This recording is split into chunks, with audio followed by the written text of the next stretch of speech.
सन्माननीय अभिनव कुंभार, सन्माननीय अभिनव देशमुख जी, श्री राजेश गवंदे, श्री सुहेल काजी, प्रशांत पाटील, डॉक्टर दीपिका तांगडकर, आयोजक सन्माननीय अमोल गवळी, अनिता गवळी, त्यांची सर्व सहकारी आयोजित सुशासनाचे प्रशासक कार्यक्रम हा आयोजित केलाय। त्यामध्ये जे उत्तीर्ण झाले UPSC परीक्षेमध्ये ज्यांचा सत्कार आहे ते सर्व मान्यवर, त्यांचे पालकवर्ग, त्यामध्ये मुलगा या सुरुवातीला अंध मुलगा श्री गौरव मालक आई आहे याचे मी मनोगत ऐकलेलं आहे, आणि उपस्थित बंधू भगिनींनो आणि मित्र, हा मनोरंजनाचा कार्यक्रम नाहीये, काही टाळ्या शिट्या, कृपया सिरियस घेतलं पाहिजे, गांभीर्याने घेतलं पाहिजे। आज प्रशासनातील अधिकारी झालेल्या लोकांचा आपण सत्कार करतोय। सत्कार शब्दाला फार अर्थ आहे। सत्कार कोणाचा होतो? त्या माणसाचा होतो, जरूर होतो। तो दिसण्यावर होतो, उंच आहे, कमी उंचीचा म्हणून होतो नाही, गुणाचा सत्कार।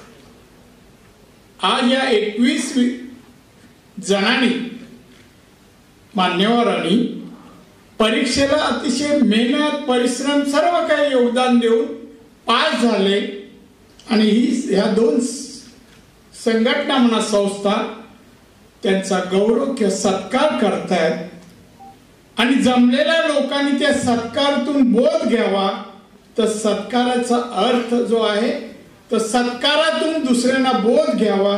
आज इथे 200-400 नाही तर मीडियाद्वारे लाखो करोडो लोकांपर्यंत तो बोध जावा की बघा आज सत्कार या व्यासपीठावर केला, नारायण राणे आणि वेगवेगळे कमिशनर आयुक्त या लोकांनी केला, आपला कधी होईल असं अभ्यास करणाऱ्यांना वाटावं, त्यासाठी हे कार्यक्रम अति महत्त्वाचे आहेत।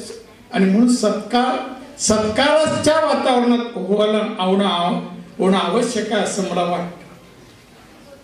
आमच्या बऱ्याच अधिकारी वर्ग आहेत, बऱ्याच जणांनी मला म्हणजे कौतुकच केलं असं आपण म्हणून मी आभार व्यक्त केले, तुमचे धन्यवाद तुम्हाला लोकांना देईन।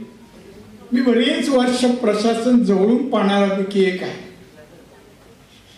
सलग 39 वर्ष मला झाली, मी कुठे ना कुठे पदावर आहे।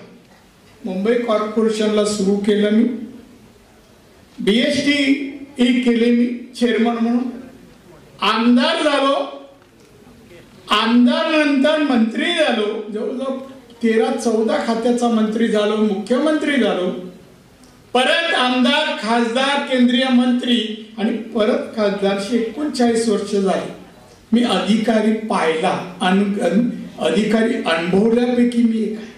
पाहिला मी अनुभवला, शब्दांमध्ये फरक आहे। एक लक्षात ठेवा, आपण कोण होणार आहोत। भारत देश, लोकशाही, परमपूज्य बाबासाहेब आंबेडकरांनी लिहिलेले संविधान, आणि त्या संविधानाने कायदे म्हटले, त्याचं पालन अंमलबजावणी करणारे तुम्ही अधिकारी आहात। आम्ही ठराव पास किंवा आदेश देणार, प्रस्ताव देणार, त्याची अंमलबजावणी करणारे तुम्ही भविष्यातील मोदींच्या भाषेत सांगायचं तर अमृत काळातील अधिकारी आहेत।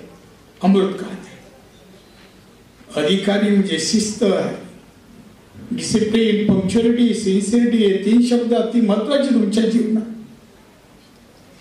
एक टप्पा गाठला, आपण पास झालो, IAS झालो, IPS, जे काय झालो, म्हणजे सरळ काय मिळवलं असं नाहीये।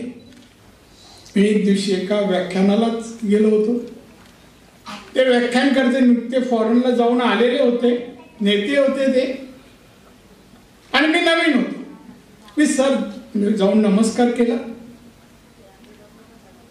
आणि नमस्कार केल्यानंतर ते म्हणाले काय कसं आहे, म्हटलं तुम्ही दादा दिसत नाही, बाहेर होता का?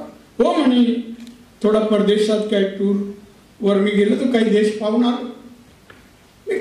कुतूहलाने विचारलं, दादा कसे आहे अमेरिका, लंडन? तोपर्यंत मी पाहिले नव्हते.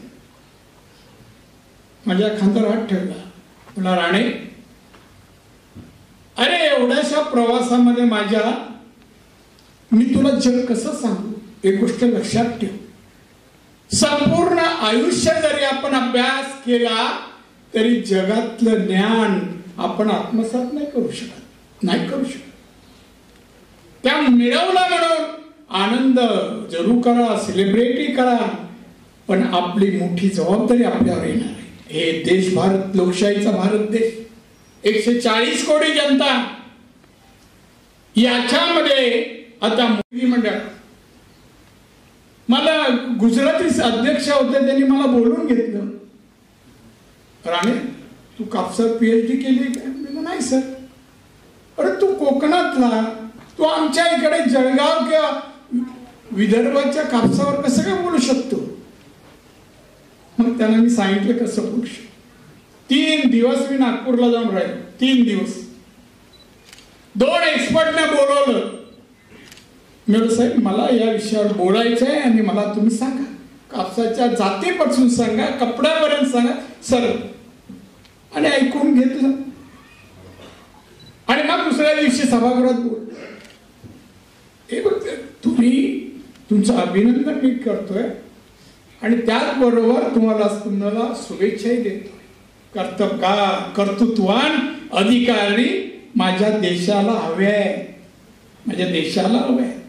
अमृत काळामध्ये भारत 2047ला विकसित देश म्हणून बाजूनी करणार आहे.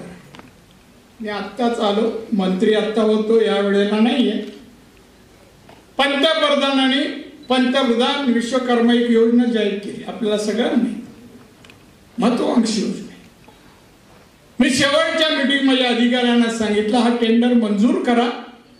17 सप्टेंबर पंतप्रधानांचं वाढदिवस आहे, त्यामध्ये अंमल झालेली आपल्याला दिसायला पाहिजे.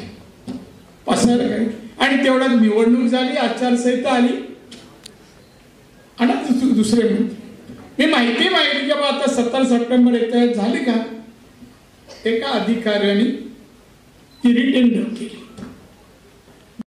अशी आपण अधिकारी आहोत, महाराष्ट्राचे आहोत, छत्रपतींचा महाराष्ट्र आहे, परंतु आपले आंबेडकर साहेबांचा महाराष्ट्र आहे. मग त्याचे अधिकारी आम्ही कसे कर्तव्यदक्ष असतो. राजकारणात माणूस आला का पहिला छत्रपती शिवाजी महाराज की जय, रथ किती आहे, ताकद किती आहे, मुद्दा गम, पण घोषणा तरी देतो ना. तसं तुम्हाला वागायला पाहिजे, चालायला पाहिजे. लोकांनी गावामध्ये, शहरामध्ये जिथे राहता वाटलं पाहिजे, बघा काय फरक पडला. माणसं बदलू शकतात स्वतःला. माझा बदल फक्त वाचनाने आहे, मला तसं मार्ग बाळासाहेब नंतर, पण माझ्यामध्ये परिवर्तन आहे ना फक्त वाचनाने. वि स खांडेकरांच्या एका लेखाने माणसाला जर काही बनायचं असेल, त्याची महत्वाकांक्षा असेल आणि त्याला आपली प्रगती आणि यश मिळवायचं असेल, त्याचे स्वभाव गुण असे असले पाहिजे. आणि अमुक गुण असले तुम्ही काय होणार नाही. मी बोललो आपण सेकंड कॅटेगरी मध्ये आहे, आपण शक्य नाहीये. पण मी त्यानंतर समजलं नाही, त्यांनी सांगितलं हे करायचं नाही. लोकप्रतिनिधी ना मोकळ्या रस्त्यावर कुठे चहा आला, कुठे गप्पा मारत नाही राहायचं. लोकप्रतिनिधी लोकांना हवा असा वाटायला पाहिजे, तसं काम, कार्य, वागणूक करायला पाहिजे. हे आमच्या लोकप्रतिनिधीसाठी आहे. आणि तुम्ही अधिकारी, कर्तव्य दक्ष अधिकारी माझा. मी तुमचं एक काम म्हणजे बढ़िया आप लोग की तरफ से हुआ और युवा उत्थान फाउंडेशन की तरफ से कैसा कार्यक्रम रहा और क्या लगता है इस तरह कार्यक्रम से कितना मदद मिलती है युवाओं को, या छात्र है या जो कुछ बनना चाहते हैं, UPSC की तैयारी करना चाहते हैं, या बाकी छात्रों को क्या कहना चाहेंगे? सबसे पहले आपका नाम, उसके बाद आप बताइए। सर बिल्कुल, युवा उत्थान फाउंडेशन के माध्यम से 2017 से लास्ट 8 साल से हम UPSC केंद्रीय लोक सेवा आयोग नागरिक सेवा में जो उम्मीदवार हर साल पास होते हैं महाराष्ट्र से और इंडिया से, उनका सत्कार का प्रोग्राम हम हर साल रखते हैं। इससे कई सारे बच्चे जो देहातों से, ग्रामीण इलाकों से आते हैं या शहर से भी आते हैं, उनकी एक स्ट्रगल, उनकी अपनी एक स्टोरी होती है, तो वो स्टोरी हम समाज के सामने लाना चाहते हैं। और उनका मार्गदर्शन हो, उनकी सफलता का राज है उनका हार्डवर्क, उनका पैशन। जैसे आपने सुना, कई सारे बच्चे हैं जो नासिक से आए थे, अहमदनगर से आए थे, अमरावती, नागपुर से आए थे, तो उन लोगों को समाज के सामने उनका आदर्श खड़ा करना, समाज के सामने उनको लेके जाना और उनके लिए काम करना, ये युवा उत्थान फाउंडेशन का उद्देश्य है।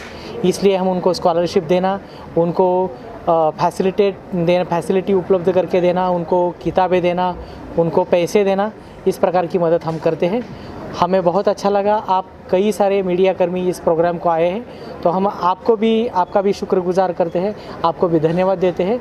और जैसे आपने सुना, पूर्व केंद्रीय मंत्री नारायण राणे जी इस प्रोग्राम को आए थे, कई सारे सीनियर ब्यूरोक्रेट्स, नौकरशाह के कई लोग आए थे, आयकर आयुक्त कुंभार सर हो या अभिनव देशमुख सर हो, यहाँ के एडिशनल सीपी हो या कस्टम्स के ऑफिसर्स हो, कई सारे लोग आए थे। हम उनसे समाज में यही एक उद्देश्य लेकर जा रहे हैं कि हमारा समाज और हमारा जो तरुण है वो ज़्यादा से ज़्यादा स्पर्धा परीक्षा में आए और देश को विकसित भारत करने में अहम भूमिका निभाए। सर, एक चीज़ मैंने देखा सर, नारायण साहब ने जो किस तरह के आईएएस हमारे आगे होना चाहिए, किस तरह भाषण देना चाहिए, किस तरह का अपने आप को दिखाना चाहिए, उन्होंने एक सबक सिखाया, मतलब एक उधर दिशा दिखाया उन्होंने। कैसा लगा आप लोग? राणे सर अपने आप में एक कहानी है आदर्श प्रशासक की। राणे सर ने हर एक पोस्ट पे काम किया है, जैसा आप जानते हो, वो बॉम्बे महानगर पालिका में पार्षद थे, बाद में विधायक बने, बाद में मंत्री बने, मुख्यमंत्री थे, विरोधी दल के नेता थे, एमपी थे, मंत्री थे और केंद्र में भी मंत्री बने थे। तो इनके थ्रू हम यही मैसेज लेना चाहते हैं कि अगर आपके ऊपर विश्वास हो, आप बदलाव करना चाहते हो, तो एजुकेशन के थ्रू ही बदलाव होगा, शिक्षण से ही एम्पावरमेंट होगा। इसी उद्देश्य से हम काम कर रहे हैं। आप कुछ बोलना चाहते सर? जैसे हमारे योगेश बिराजदार जी है और ये हमारे दूसरे साथी है, ये भी आपके साथ बात करेंगे। नहीं, युवा उत्थान फाउंडेशन जो हमारी टीम है, ये टीम वर्क है। जो हर साल हम एक प्रोग्राम ऑर्गेनाइज करते हैं और टीम वर्क करते हैं, तो हमें बहुत अच्छा लगता है कि हर year, every year we should arrange this programme and motivate the people and student. धन्यवाद। मैं मराठी में बात करना चाहूँगा। म्हणजे युवा उत्थान फाउंडेशनच्याद्वारे जे UPSC अपेअरिंग कॅन्डिडेट्स आहेत, त्यांचं मनोबल आपण जास्त स्ट्रॉंग करायची आमची इच्छा आहे आणि त्यांच्या स्टोरीजमधून अजून जे अपेअरिंग स्टुडंट्स आहेत, त्यांच्या स्टोरीजमधून मोटिवेशन मिळून त्यांना एक फॅसिलिटी आपण उपलब्ध करून देतो। Thank you. आप सभी खाने का इंतज़ाम किया है।